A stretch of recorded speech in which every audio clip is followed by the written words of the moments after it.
Olá, turma! Vamos dar início à nossa primeira videoaula. Sou Emerson Andrade, mago sacerdote, e nós vamos falar hoje sobre doutrina de Umbanda. Hoje os tópicos principais serão origem da Umbanda, a religião da Umbanda, mediunidade na Umbanda, tipos de mediunidade, ênfase na mediunidade e comportamento do médium, né? Então nós vamos falar um pouquinho sobre a nossa divina e sagrada Umbanda. Será um tópico aí de 8 semanas, né? Então nós vamos começar com a nossa primeira videoaula. A origem da Umbanda, né? Para nós falarmos um pouco da origem da Umbanda, nós temos que entender um pouco sobre história. Vamos entender um pouco sobre história do Brasil, um pouco sobre a história em si da humanidade. Em 1908, um garoto de 17 anos, Zélio Fernandino de Moraes, registrou a Umbanda Sagrada. Por que eu falo que registrou? Então ele deu o nome a uma religião chamada Umbanda.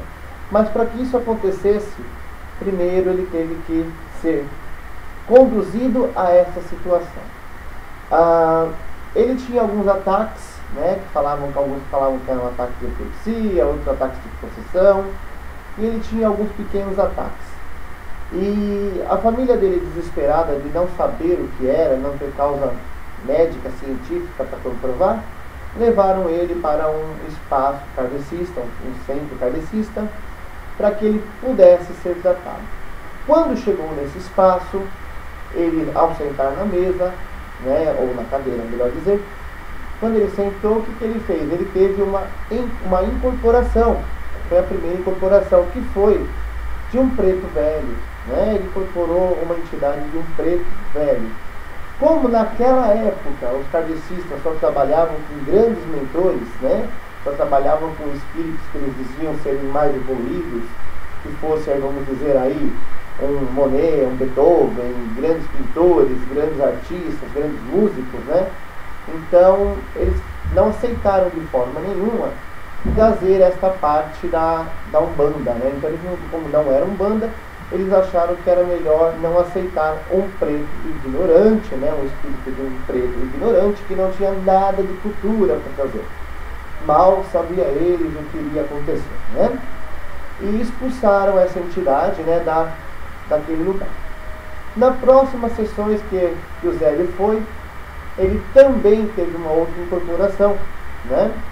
E nessa outra incorporação ele teve aí uma entidade de um índio, né? De um índio a qual desceu também no corpo dele para trabalhar incorporado. E o que aconteceu? Esse índio também foi destratado, também foi falado que ali não era lugar. O que um índio teria para ensinar, né? Então, como que um índio pode ensinar alguma coisa? Mal sabe que os índios têm todos os segredos aí das curas, das ervas, o segredo das matas, o segredo das caças. Um índio sabe sobreviver sem o que nós sabemos viver, vamos dizer assim, né? Ele consegue viver com a energia da natureza, com a força da natureza. E também expulsaram esse caboclo de lá. Só que esse caboclo disse que eles teriam grandes novidades, porque ele não mais participaria dali, que a partir daquele momento surgiria aí uma nova religião, né, que é a Umbanda. Perguntaram qual o nome desse espírito, desse índio, e ele disse: se preciso ter um nome, me chamem de Caboclo das 7 Encruzilhadas. Estou resumindo para não se tornar um vídeo tão longo, né? Teve bastante relato, vocês encontram assim a história da Umbanda em muitos sites aí, pela internet afora.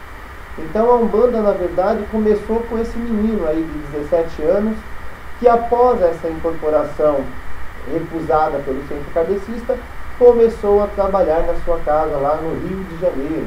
Então a Umbanda é uma religião brasileira, totalmente brasileira, né? Só que eu falo assim que, por que eu falei que nós temos que conhecer um pouco de história? Umbanda, na verdade, significa cultuar a natureza.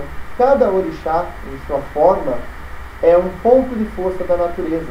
Então são energias, são pontos de força, né? Então os nossos queridos orixás cada um representa aí uma energia. Nossa mãe Iemanjá representa aí os oceanos, né, os mares. Nossa mamãe Oxum representa aí a cachoeira, as águas dos rios, né? E assim nós vamos ter cada orixá, que eu vou falar mais pra frente para vocês, cada um desses orixás. Umbanda, para mim, na verdade, é uma religião. Embora eles tenham aí, falem aí, Umbanda é religião, Umbanda é culto, Umbanda... Por que eu falo que a Umbanda é uma religião? A Umbanda, ela tem fundamentos, né? A Umbanda tem os seus porquês. Dizem aí que a Umbanda, ela não é religião porque não tem um instrumento fundamentado, que nem uma Bíblia Sagrada, uma Bíblia Sagrada e outras coisas mais, né? Mas, na verdade, tem sim. Todos os nossos fundamentos, na verdade, são as energias da natureza. Nós nos fundamentamos com as energias da natureza, né? Então, a Umbanda é uma religião brasileira que surgiu em 1908, tá? Embora cultuar a natureza já tinha sido uma coisa muito antiga, já vem sendo aí de séculos e séculos que o homem cultua a natureza, né? E, então, a Umbanda, na verdade, só trouxe para nós de novo a ligação do homem com as forças da natureza, né?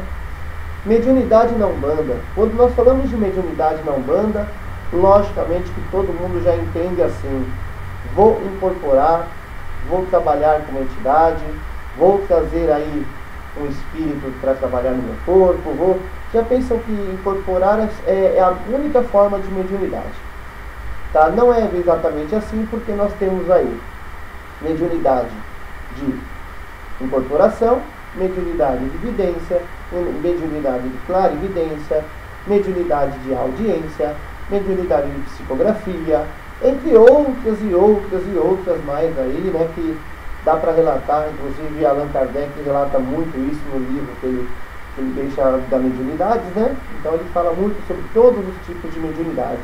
Então existe aí várias formas de mediunidade, vários tipos. Até a intuição é uma forma de mediunidade. Bem trabalhada se torna uma mediunidade muito bem fortalecida, né? Então não quer dizer que somente os médiuns incorporantes, somente os médiuns que têm o dom de trazer espíritos até o seu corpo, que são os médiuns de Umbanda. Mediunidade são muitas e muitas formas de trabalho. Um Cambone que entende, por sua vez, o que um guia está dizendo, as palavras, né, aquelas palavras um pouco mais complicadas que os guias trazem, eles já são, né, médiuns. Eles têm o dom de entender, de compreender, né? Então muitas vezes um guia fala assim: eu preciso de um toco, né, uma vela, vamos ter aí que fazer uma fundanga, né? E o Cambone aí, ele já começa a trabalhar com essa percepção do que o guia quer lhe dizer. Isso é uma mediunidade de formas diferentes. Todo tipo de mediunidade é importante para nós, né? Todo tipo. Não tem aquela que é melhor ou aquela que é pior. Não existe uma mediunidade mais bonita, uma mediunidade mais feia, né? Toda mediunidade, na verdade, é uma forma de se ligar ao divino. Então, mediunidade, explicando claramente, seria isso: uma forma de você se conectar a Deus, né? Então, para nós entendermos um pouquinho sobre essa parte aí da confusão que as pessoas têm de eu não sou médium porque eu não incorporo, eu não sou médium porque eu não tenho evidência, eu não sou médium porque eu não tenho a audiência, eu não consigo escutar o que os espíritos me falam, então eu não sou médium. Tá? Então vamos quebrar esse contexto e entender que mediunidade é toda forma de se aprender o que Deus quer falar com a gente. Todo mundo que tem essa percepção com o divino tem essa mediunidade. Alguns desenvolvem mais para um lado, outros desenvolvem mais. Falando um pouquinho de comportamento de médium, né? Porque isso é uma coisa muito cruel para nós falarmos aí. O médium acha que ele coloca aí a sua roupinha branca, ou dependente da casa que frequenta, outras cores de roupa, né? E já sai aí trabalhar 4 horinhas, missão cumprida, e depois disso ele faz o que quiser da vida, depois disso não é na conta de ninguém, não interessa a satisfação a ninguém. E é verdade, ele não tem que dar satisfação a ninguém, ele não tem que ser escravo de ninguém. Mas o médium, na verdade, ele tem que ser médium 24 horas por dia. Ele tem que realmente mostrar que A religião que ele congrega faz ele mudar. A religião que ele congrega ensina para ele os princípios da vida. Ensina que ele não pode ser uma pessoa de má índole, ensina que ele não pode ser uma pessoa mau caráter, ensina que ele precisa carregar dentro dessa energia mediunidade, dessa energia que ele está recebendo, e de ser um médium, né? Ele vai ser um médium 24 horas por dia, não é um botãozinho de liga e desliga. 4 horinhas eu sou médium, depois não sou mais médium. Ele vai sempre ser médium, ele sempre vai ter percepção, e lógico, quanto mais se praticar a Umbanda, quanto mais se praticar a caridade, mais ele vai receber esse dom de se ligar ao divino. Então ele precisa sim começar a olhar a vida dele e começar a ver as coisas que ele não gostaria que os outros fizessem com ele. Ele não gostaria, por exemplo, que uma pessoa tratasse ele mal, então ele também não pode tratar outra pessoa mal. Ele não gostaria que uma pessoa vivesse xingando ele, então ele também não vai xingar pessoas.